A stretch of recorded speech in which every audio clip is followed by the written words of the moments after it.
This problem says to use transformations of f of x equal to x squared to graph the following function. So we're going to start with our original function, the f of x equals x squared. And we're going to graph that. After we've graphed that, then we're going to use our transformations to get our graph of g of x. So first of all, what does x squared look like? If we plug in a few x's and find out what y is there, then we can have a pretty good idea of what our graph looks like. On the graphing tools, it's going to be a parabola. Anytime we have x squared, that's going to be a parabola. So on our graphing tools, we're looking at this.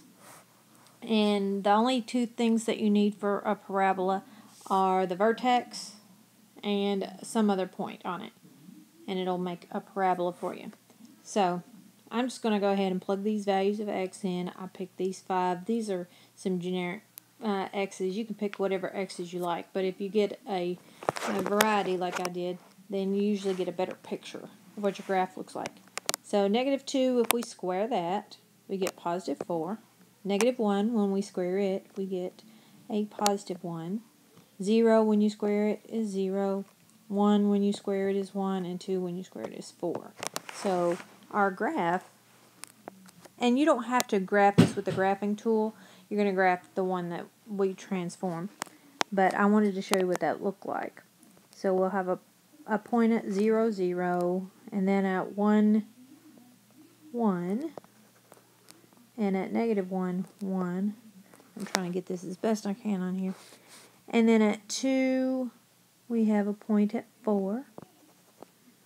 And at -2, we also have a point at 4.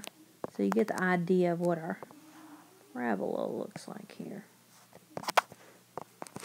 So that's what the original looks like, or fairly close. You see I didn't quite catch that 0, 0 dot. But what we're looking for next is how does this +3 next to our x and our +6 for the whole function, how does that transform it?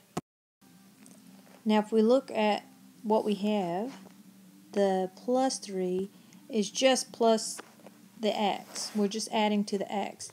That is going to give us a horizontal shift.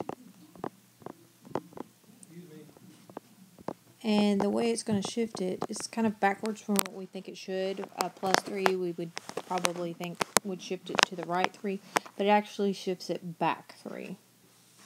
So we're going to go to the left.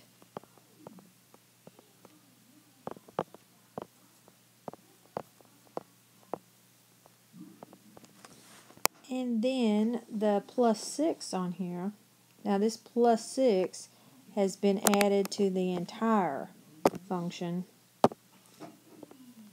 not just to the x. So that is a vertical shift. And those move the way that we think they should.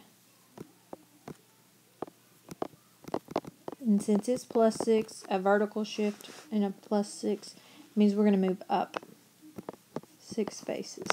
So what we need to do first is figure out where does that put our vertex. So if we start with our vertex at 0, 0, we are going to shift it to the left 3 spaces. So we start at 0, 0, we'll go back 3 spaces, and then we're going to go up 6 spaces. So that's going to put our new vertex up here. And then if we take this point 1, 1, and you could take the point -2, 4 or 2, 4 and shift it. And I'm just going to take this point at 1, 1, this point here, and I'm going to move it to the left 3 spaces, 1, 2, 3, and then up 1, 2, 3, 4, 5, 6 spaces. And that's all I need for the graphing tool on here, and then it should go ahead and give me my parabola up there, like that.